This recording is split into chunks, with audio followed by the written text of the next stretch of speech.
Kami bersyukur Tuhan, Engkau gembala kami yang baik. Dan kami mau menjadi domba-domba-Mu yang mendengar suara gembala kami. Yang mengikuti suara gembala kami dan menaatinya. Berilah kami hati yang lembut, hati yang rendah.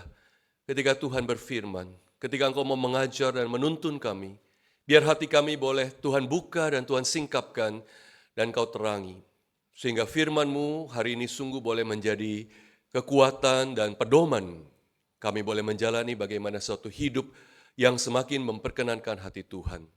Terima kasih Tuhan, pakailah hamba-Mu di dalam keterbatasannya untuk boleh menyampaikan firman-Mu dengan setia. Segala puji, hormat, dan kemuliaan hanya bagi Tuhan. Demi nama Tuhan Yesus kami bersyukur, berdoa. Amin. Saudara dipersilakan duduk. Salam sejahtera saudara-saudara yang terkasih, dan kita bersyukur siang hari ini kita bisa beribadah menutup bulan yang hampir berlalu, juga mengutus kembali rekan-rekan para hamba Tuhan peserta intermissio melalui ibadah ini. Saudara, saya diberikan satu judul untuk khotbah ini, setia pada hal kecil, dan sulit bagi saya untuk tidak mengkhotbahkan bagian dari mana kalimat ini terdapat, meskipun ada bagian Alkitab lain di mana kalimat ini terdapat. Maksud saya akan mengkhotbahkan teks yang sama dengan apa yang telah disampaikan oleh Dr. Park minggu lalu, ya, baru seminggu lewat dikit hari Rabu Chapel lalu. Profesor dari Korea itu, orang Korea yang sudah mengajar di Amerika yang mengkhotbahkan perikop ini. Tapi tentu saya mengusahakan, meskipun ada hal-hal yang sama yang mungkin sudah akan dengar, tetapi tentu ada penekanan juga yang berbeda. Ya, mari kita melihat Injil Lukas 16, Lukas 16 dan perikop khotbah ini dari ayat 1 sampai 13, tapi saya akan membaca ayat 9 sampai 13 saja.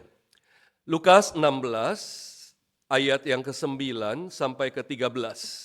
Demikian firman Tuhan. Injil Lukas 16 ayat 9 sampai 13. Aku berkata kepadamu, ikatlah persahabatan dengan mempergunakan mamon yang tidak jujur, supaya jika mamon itu tidak dapat menolong lagi, kamu diterima di dalam kemah abadi. Siapa yang setia dalam hal kecil, setia juga dalam hal besar. Siapa yang tidak benar dalam hal kecil, tidak benar juga dalam hal besar. Jadi, jikalau kamu tidak setia dalam hal mamon yang tidak jujur, siapakah yang akan mempercayakan kepadamu harta yang sesungguhnya? Jikalau kamu tidak setia mengenai harta orang lain, siapakah yang akan memberikan hartamu sendiri kepadamu? Seorang hamba tidak dapat mengabdi kepada dua tuan, sebab ia akan membenci yang seorang dan mengasihi yang lain, atau ia akan setia kepada yang seorang dan tidak mengindahkan yang lain. Kamu tidak dapat mengabdi kepada Allah dan kepada Mamon. Demikian pembacaan firman Tuhan yang menjadi dasar untuk perenungan kita siang hari ini. Saudara, sebuah berita yang menarik itu masuk dalam newsfeed HP saya atau aliran konten berita di HP saya beberapa hari lalu. Dan ini adalah satu berita dari Inggris, negeri Inggris, yang menceritakan tentang seorang kapten pilot British Airways, perusahaan penerbangan nasional Inggris, British Airways, yang bahkan sudah menjadi instruktur pilot atau training captain untuk pesawat penumpang terbesar di dunia, yaitu Airbus 380. Pesawat ini full 2 lantai, semuanya ada kursi penumpangnya, tentu dengan berbagai kelas yang ada. Dan ini pesawat terbesar saat ini. Dan ini adalah kapten pilot, instruktur pilot yang mempersiapkan pilot-pilot untuk membawa pesawat besar seperti ini. Nah, saudara, ternyata pilot instruktur ini, kapten pilot instruktur ini tertangkap CCTV, dia sering tidak membayar makanan dan minuman yang dia bayar di kantin, di kantor pusatnya yang memang pakai sistem self-service. Jadi dia sering ambil kopi, dia ambil sandwich, dia ambil biskuit, dia ambil apapun, dan harusnya dia kemudian scan barang itu dan dia tap kartu pembayaran di mesin itu, tapi dia lewatin begitu saja. Kalau sekali Mungkin bisa dianggap lalai, kelewatan, lupa dan sebagainya. Tapi itu bukan sekali. CCTV sudah menangkap kejadian itu untuk kapten pilot instruktur ini berkali-kali. Dan saudara, pilot ini bayangkan dia sudah bekerja lebih daripada 20 tahun pada British Airways. Dia punya jabatan yang sudah senior, jabatan yang mentereng, seorang instruktur kapten. Dan dia juga punya gaji yang tidak kecil. Gajinya itu 170 pound sterling setahun, kira-kira 3,8 miliar rupiah kalau kita kurskan ke rupiah, dan itu kira-kira sejumlah 318 juta per bulan itu gajinya. Nah saudara, meskipun dia sudah punya gaji yang begitu luar biasa, jabatan yang mentereng, ya senioritas, tetapi ternyata dia ditemukan tidak jujur hanya dalam masalah uang kecil. Berapa sih kopi dan biskuit atau kopi dan sandwich dia ambil, tapi dia tidak mau bayar. Dan saudara ternyata, dan sayangnya ketika manajemen kantornya menemukan hal itu dan memanggil dia, apa yang dilakukan? Dia cuma dapat teguran dan tidak mendapat sanksi yang lebih keras daripada itu. Ya mungkin karena dia sudah senior, mungkin juga karena keahliannya sangat dibutuhkan oleh perusahaan British Airways ini. Nah saudara, kapten pilot ini gagal dalam perkara kecil, sementara sebenarnya dia sudah dipercaya menangani perkara besar, bukan? Dan sayangnya dia memang hanya mendapatkan sanksi dan itu tidak berujung kepada pemecatan atau disiplin yang lebih keras. Dengan kata lain, pilot ini sudah gagal dalam perkara kecil, tapi tanda kutip untungnya dia tidak kehilangan perkara besar.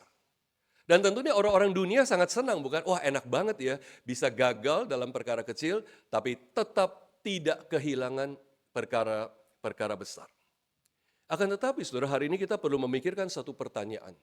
Bagaimana kalau ternyata kegagalan kita dalam perkara kecil itu mempunyai konsekuensi yang besar untuk perkara-perkara besar. Yang bahkan ketika kita mau menyesalinya pun, itu sudah terlambat dan tidak mungkin kembali lagi. Bagaimana kalau ternyata kegagalan kita dalam perkara kecil itu mengakibatkan kita kehilangan perkara-perkara besar yang seharusnya bisa kita pegang dan kita tangani.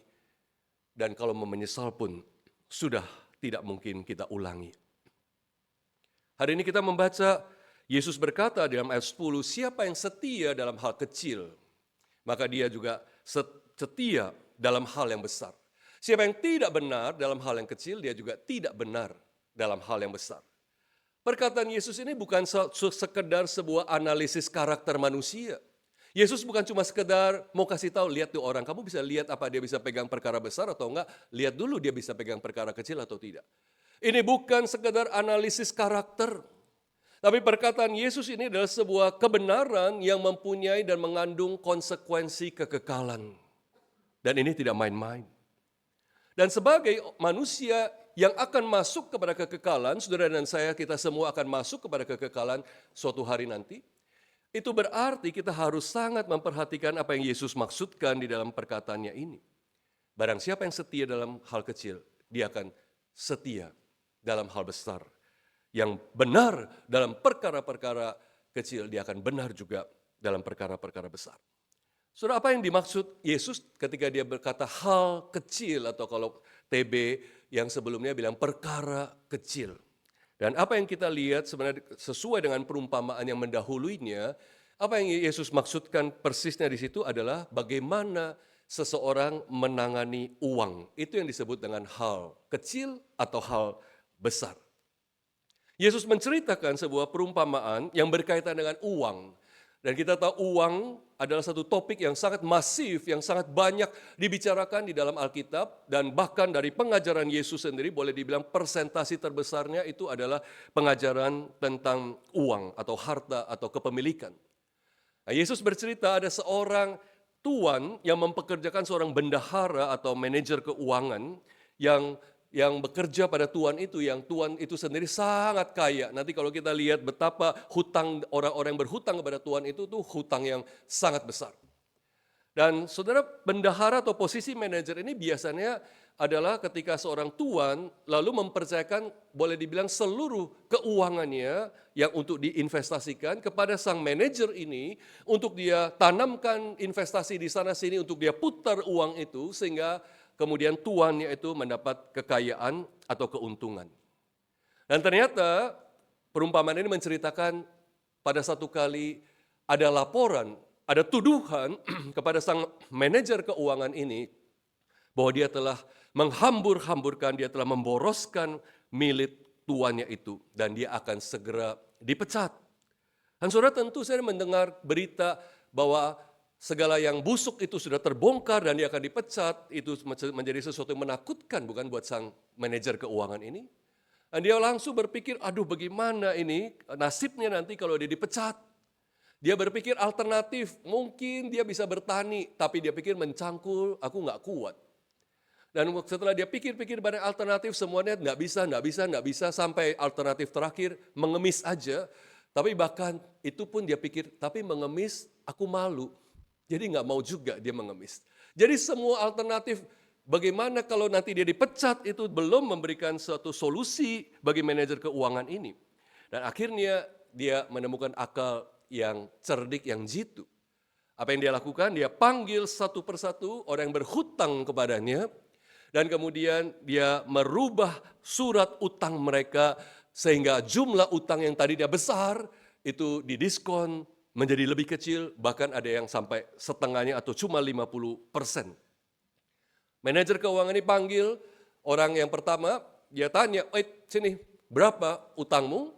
Dan dia bilang 100 tempayan minyak. Dan ini minyak adalah minyak zaitun, saudara.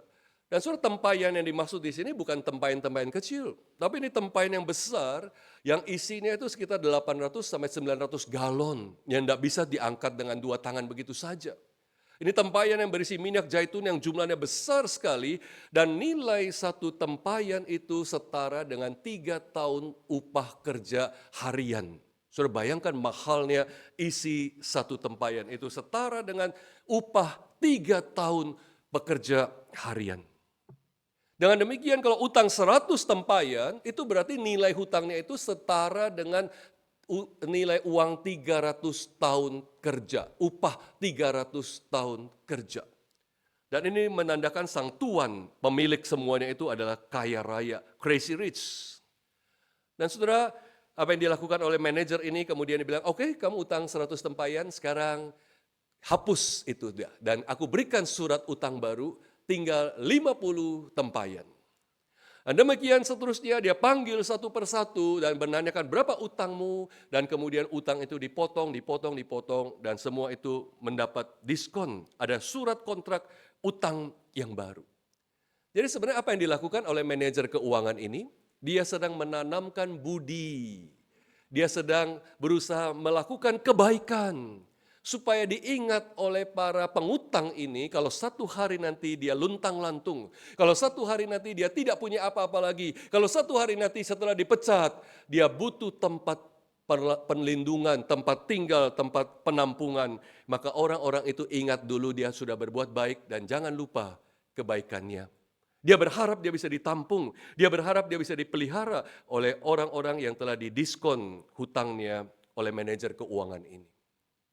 Nah, saudara, tentu saja ini adalah satu perbuatan curang yang sangat merugikan sang tuan, pemilik semuanya ini. Tapi apa yang menarik dalam perumpamaan ini justru sang tuan yang ternyata tahu apa yang terjadi, kelihatannya dia memuji sang manajer yang curang ini. Dan ini menjadi satu pertanyaan bagi kita, mengapa Yesus mengambil satu figur seorang manajer yang tidak jujur, bendahara yang tidak jujur, untuk mendapatkan pujian, seolah-olah Yesus setuju dengan apa yang dia lakukan itu. Maka saudara, untuk mengerti seluruh arti perumpamaan ini, maka ayat-ayat berikutnya mulai dari ayat 8 sampai 13 itu menjadi satu penjelasan yang penting dan tidak terlepaskan dari perumpamaan bendahara yang tidak jujur ini. Ayat 8 memberikan penjelasan mengapa bendahara atau manajer yang tidak jujur ini mendapat pujian. Perhatikan, yang dipuji di sini bukannya ketidakjujurannya, Bukan itu masalah yang membuat dia patut dihargai atau dipuji bahkan. Bukan ketidakjujurannya, melainkan apa? Kecerdikannya.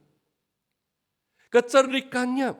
Ayat 8 mengatakan, lalu Tuhan itu memuji bendahara yang tidak jujur itu karena ia telah bertindak dengan cerdik. Bertindak dengan jitu sekali dalam situasi krisis itu, dalam situasi antara seperti hidup dan mati, gimana kalau dipecat, nggak ada lagi mau kasih dia kerjaan, dia bisa mendapatkan satu solusi yang luar biasa. Terlepas dia mengorbankan kepentingan tuannya itu. Dengan kata lain, saudara apa? Karena menjelang dipecat, dia cerdik, artinya dia memikirkan bagaimana masa depannya kelak ketika dia tidak punya pekerjaan. Bagaimana masa depannya kelak ketika uangnya sendiri sudah berkurang dan mungkin habis. Bagaimana nasibnya nanti ketika tidak ada lagi pemasukan income yang seperti selama ini dia nikmati, uang yang selama ini dia pegang. Gimana nasibnya, dia pikir itu semua dan dia berusaha mengamankan masa depan itu. Inilah kecerdikannya. Dan Yesus mengatakan bendahara ini mewakili orang-orang dunia ini yang cerdik berpikir ke depan untuk mengamankan masa depannya dengan kekayaannya. Nah, saudara, kalau kita lihat orang-orang dunia ini memang sangat pintar, sangat cerdik untuk mengamankan hari depannya, bukan? Hari ini kita melihat di dalam pasar uang itu ada begitu banyak instrumen investasi, saudara. Kalau zaman dulu mungkin waktu saya kecil cuma tahunya ya nabung, ya kita zaman saya SD itu ada buku tabungan yang seperti bentuknya kayak paspor, itu pasti saudara banyak yang belum pernah lihat ya. Bukan model buku tahapan seperti sekarang yang kita mungkin banyak yang punya, tapi itu buku tabungan ya, seperti paspor. Kita tahunya dulu cuma itu, tapi hari ini instrumen investasi itu sudah begitu banyak. Ada orang yang menginvestasi dengan membeli properti, ada yang membeli perusahaan atau saham perusahaan, ada yang obligasi, ada yang membeli asuransi, ada yang investasi di berbagai perusahaan-perusahaan lainnya menjadi bagian dari manajemen perusahaan dan sebagainya. Saudara, kalau kita lihat hari ini ada begitu banyak perusahaan atau orang-orang yang ahli dalam wealth management yang memanage kekayaan orang-orang kaya. Adik saya salah satunya, dia manajer salah satu manajer wealth management dan dia tahu ada orang-orang yang luar biasa kekayaannya dan bagaimana mereka mengamankan masa depan itu dengan uang yang mereka miliki. Terus saya punya seorang teman, dia pernah bilang sama saya sudah menanamkan uang saya untuk di semua tempat sehingga dia bilang kalau tiba-tiba saya mati, istri saya dan anak-anak saya itu aman semuanya. Dia sudah siapkan semua dengan dia berpikir kalau dia mati istrinya nggak akan kekurangan, bahkan mungkin kalau nggak bekerja pun aman. Dan anak-anaknya nggak akan terlantar, pendidikannya sampai universitas semua sudah disiapkan. Dia sudah siapkan semua itu dengan berbagai investasi. Dan dia bilang kalau saya mati tiba-tiba nggak ada yang saya perlu khawatirkan. Orang-orang dunia ini begitu cerdik mengamankan hari esoknya. Mengamankan masa depannya di dalam hidup yang sementara di dalam dunia ini. Tetapi Yesus berkata, anak-anak terang atau kita sebagai orang-orang percaya justru seringkali tidak memakai uang kita untuk mengantisipasi masa depan atau dengan kata lain mengantisipasi kekekalan. Sementara orang-orang dunia sangat berorientasi kepada masa depan meskipun masih dalam hidup yang sementara di dalam dunia ini, kita sebagai anak-anak terang tidak berorientasi kepada kekekalan. Itu yang membuat kita seperti jauh kalah cerdik daripada si bendahara ini. Nah, melalui perumpamaan ini, Yesus ingin mengajarkan kita untuk mempunyai satu perspektif penting, yaitu mempunyai perspektif kekekalan dengan memanfaatkan uang kita yang sifatnya sementara. Uang yang sifatnya sementara itu bukan hanya akan selesai nilainya pada hidup kita di dunia. Dalam satu hal kita memang bisa melihat demikian, tetapi itu bisa berdampak dan bisa mempunyai peran dalam kekekalan kita. Dengan kata lain, Yesus seperti ingin berkata, jika orang dunia itu begitu cerdik dengan uangnya untuk mengamankan kepentingannya yang sementara dalam dunia, maka orang percaya itu harus lebih cerdik lagi untuk mempersiapkan kepentingan kekalnya dengan uang yang sementara itu. Nah, Yesus menyimpulkan perumpamaan ini dengan ayat 9 dia berkata, "Aku berkata kepadamu, ikatlah persahabatan dengan mempergunakan mamon yang tidak jujur, supaya jika mamon itu tidak dapat menolong kamu lagi, kamu diterima di dalam kemah abadi." Mamon, kita tahu itu adalah satu bahasa Aram yang merujuk kepada uang, harta, atau properti, atau apapun yang bisa mendatangkan rasa aman. Dan konotasi mamon, seluruh kata mamon di dalam kitab Injil itu punya konotasi negatif, sesuatu yang sifatnya korup. Jadi bahkan Yesus mengatakan, meskipun mamon itu konotasinya begitu negatif, tapi Yesus bilang, ikatlah persahabatan dengan mamon itu. Bukan artinya kita cinta dia, kita manjakan dia, kita erat, simpan erat-erat, bukan. Tapi bagaimana kita memanfaatkannya, kita mendaya gunakannya, kita melakukan stewardship, penata layanan terhadap uang itu, sehingga ketika suatu saat uang itu tidak bisa membantu kita apa-apa lagi, dalam arti kita mati, tapi uang itu sudah melakukan sesuatu untuk kita mempersiapkan kekekalan. Ada waktunya nanti mamon itu tidak dapat menolong kita lagi, tidak ada artinya lagi buat kita di dalam kekekalan. Ketika kita sudah meninggalkan dunia ini, maka seberapapun besar harta kita itu 1 sen pun tidak ada gunanya untuk kita. Mungkin untuk orang lain itu ada gunanya, tapi buat kita itu nggak ada gunanya. Dan Yesus ingin ingatkan, ketika waktu seperti itu tiba, pastikan bahwa kamu diterima di kemah abadi karena kamu sudah menata layan mamon itu dengan bijaksana. Itu yang Yesus ingin katakan. Nah, saudara, orang dunia seringkali punya konsep investasi untuk kekekalan juga, bukan cuma orang percaya, orang Kristen. Orang dunia atau agama-agama lain, mereka punya konsep investasi untuk kekekalan dengan mereka apa? Berbuat amal. Mereka memberi bantuan untuk kepentingan sosial. Mereka menanamkan kebaikan yang mereka pikir satu hari akan membantu mereka lebih mudah masuk ke surga. Lebih gampang masuk ke surga. Itu konsep kebanyakan agama demikian. Maka mereka memberikan uang mereka kepada banyak badan sosial, kepada orang-orang miskin, kepada orang-orang kekurangan. Mereka lakukan itu. Dan mereka punya konsep sedang menanam kebaikan supaya gampang masuk surga.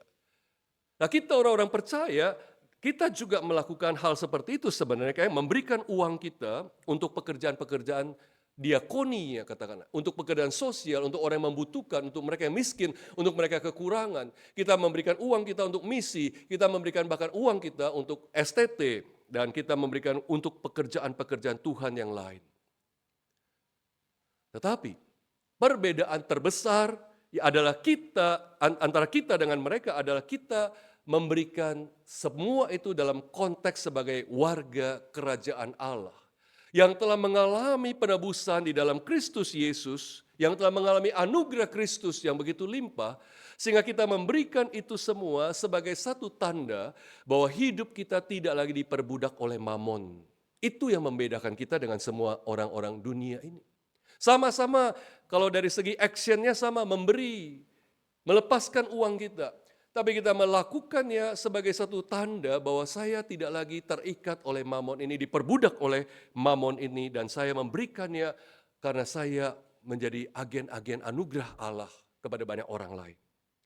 Jadi saudara, kalau kita bisa diterima di kemah abadi, di dalam kekekalan, dalam kemuliaan bersama Tuhan, bukan karena kita rajin berbuat amal, bukan karena kita rajin memperhatikan orang miskin, melainkan karena siapa kita, identitas kita, yaitu yang telah hidup dalam anugerah Kristus dan melekat dengan status itu sebagai orang-orang di dalam anugerah Kristus, kita ada satu DNA ilahi, yaitu apa? Yang mempunyai karakter kemurahan hati, generosity. So, orang-orang yang mengalami anugerah Kristus, itu maka kemurahan hati itu akan mengalir dalam dirinya. Rasul Paulus mengatakan memberikan satu ayat yang sangat berkaitan dengan hal ini di 2 Korintus 9 ayat 8. 2 Korintus 9 8 Paulus bilang, lagi pula Allah sanggup melimpahkan segala anugerah kepada kamu, supaya kamu senantiasa berkecukupan di dalam segala sesuatu, dan malah berkelebihan dalam segala perbuatan baik. Jadi anugerah Tuhan itu bukan cuma untuk kita cukup pakai, cukup hidup. Bahkan Paulus bilang malah berkelebihan bukan untuk ditabung, bukan untuk disimpan, tapi dalam segala perbuatan baik. Apa yang Tuhan berikan kepada kita bukan untuk kita simpan sendiri, tapi untuk kita lakukan perbuatan-perbuatan kasih, perbuatan baik, menolong orang-orang yang membutuhkan. Dan itu adalah sebuah karakter orang telah ditebus dan diselamatkan oleh Kristus. Karakter warga kerajaan Allah. Jadi saudara, kalau kita diterima di kemah abadi, itu terutama bukan karena kita rajin memberi, karena kita baik dalam hal sosial, karena kita memperhatikan orang yang kekurangan, melainkan karena siapa kita di dalam Kristus dan melekat dengan status itu ada generosity yang berlimpah-limpah yang mengalir. Dan itu yang membedakan bagaimana kita bersahabat dengan mamon, dengan orang-orang dunia bersahabat dengan mamon. Saudara, apa yang menjadi pelajaran penting dari perumpamaan ini adalah apa? Yaitu ada kesinambungan antara bagaimana kita mengelola harta yang sementara di dunia ini dengan bagaimana kelak kita akan memperoleh kepemilikan yang kekal dalam kekekalan nanti. Cara kita mengelola harta di dunia ini tidak lain adalah sebenarnya sebuah ujian, itu sebuah tes yang akan menentukan apakah kelak kita akan dipercayakan harta yang sesungguhnya. Ada kontinuitas, ada kesinambungan antara bagaimana kita mengelola harta di dunia ini dengan bagaimana apakah kita akan dipercayakan harta yang sebenarnya di dalam kekekalan. Saudara jangan lupa, Yesus pernah menceritakan perumpamaan yang lain yaitu tentang talenta, bukan di Injil Matius 25. Ada 3 hamba yang dapat 5 talenta, 2 talenta, dan 1 talenta.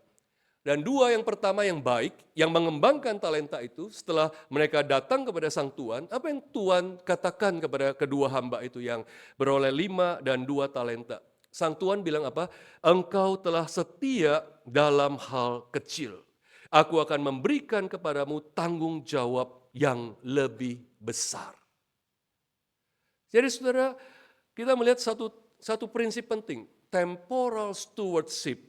Itu dalam dunia ini menentukan eternal ownership dalam kekekalan. Sekali lagi, temporal stewardship, penata layanan hal-hal sementara yang tidak fana di dunia ini, ternyata mempengaruhi kepemilikan yang kekal, eternal ownership di dalam kekekalan. Dan di ayat 10 sampai ke 12 ini terlihat sekali Yesus menegaskan kontinuitas atau kesinambungan dalam tanggung jawab yang dipercayakan kepada kita di dalam dunia ini dengan apa yang akan dipercayakan kepada kita di masa yang akan datang. Saudara lihat Yesus mengontraskan harta kita di dunia ini dengan harta kita di dalam kekekalan dengan 3 istilah yang berbeda. Dalam ayat yang ke-10, 11, dan 12. Dan apa yang dipaparkan dalam ayat 10, 11, 12 itu semuanya bicara tentang perbandingan harta di dunia dengan harta di surga yang adalah kontras. Yesus bilang, harta dalam ayat yang 10, harta di dunia ini disebut hal kecil. Itulah hal kecil itu yang sementara, yang di dunia. Yang kalau kita sukses menata layanan dengan baik, barulah kita kelak akan dipercayakan hal yang besar. Itu ayat 11, ayat 10. Ayat 11, harta di dunia ini yang disebut mamon yang tidak jujur. Itulah adalah harta kita sementara di dunia ini. Tapi satu hari kalau kita lulus ujian dengan mamon yang tidak jujur ini, barulah kita akan dipercayakan harta yang sesungguhnya. Yesus berkata, jikalau kamu tidak setia dalam hal mamon yang tidak jujur, siapa yang akan mempercayakan kepada kamu harta yang sesungguhnya? Itu berarti mamon yang tidak jujur itu adalah sebuah ujian. Kalau kamu lulus, baru kamu dapat harta yang sesungguhnya. Dan yang ketiga, harta di dunia ini yang Yesus sebut dengan harta orang lain. Dan kalau kita sukses lewatin ujian itu, barulah kita memperoleh harta kita sendiri.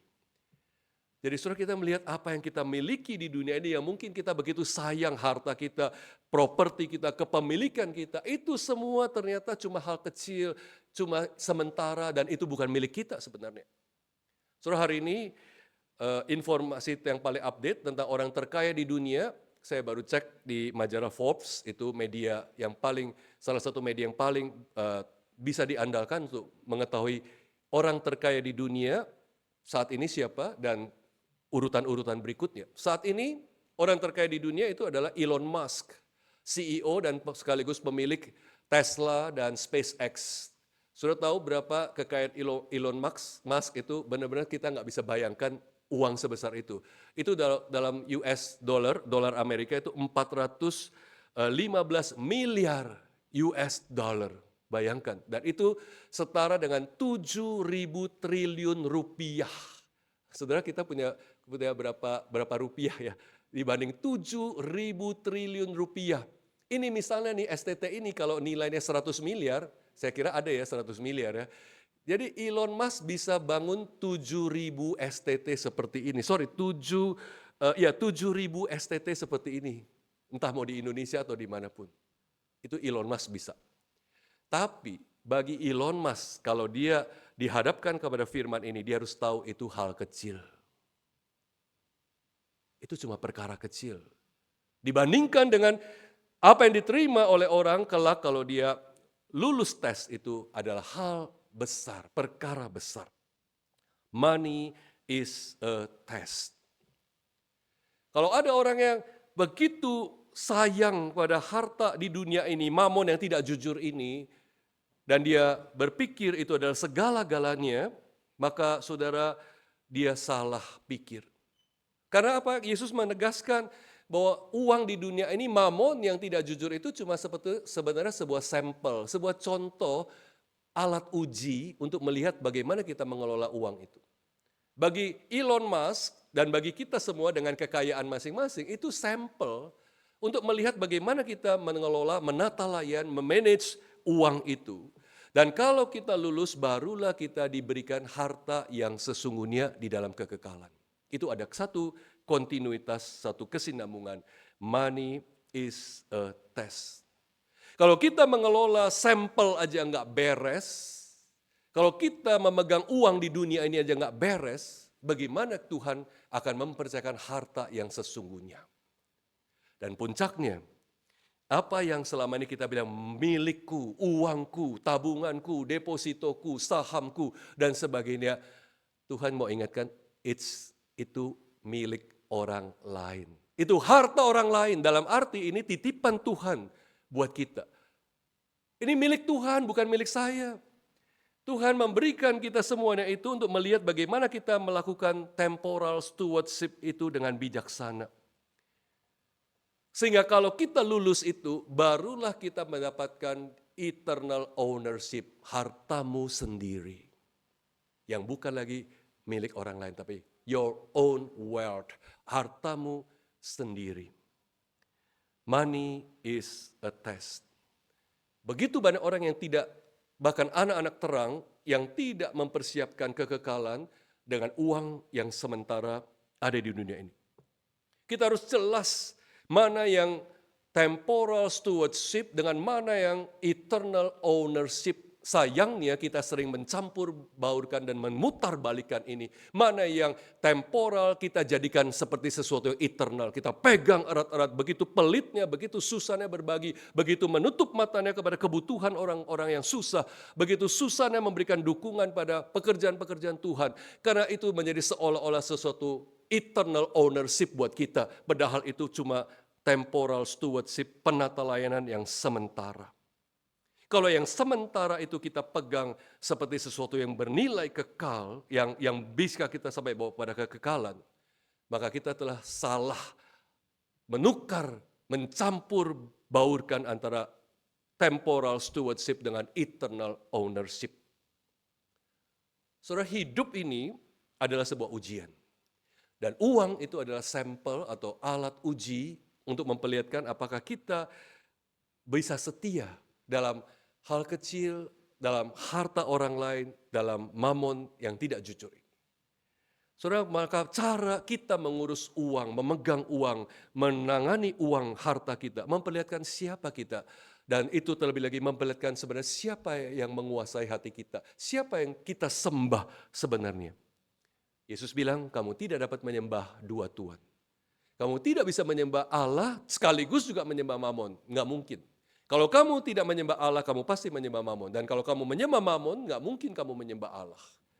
Hanya salah satu. Maka di sini saudara kita melihat kasih karunia, grace itu harus menerobos dalam cara pandang kita tentang harta yang sementara di dunia ini. Sehingga kita benar-benar sadar ini adalah temporal stewardship. Berapapun besarnya ada yang ada pada kita, itu cuma temporal.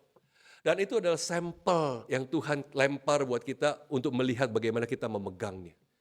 Dan itu akan berdampak pada bagaimana kelak kita bisa dipercayakan satu eternal ownership yang tidak akan pernah diambil daripada kita.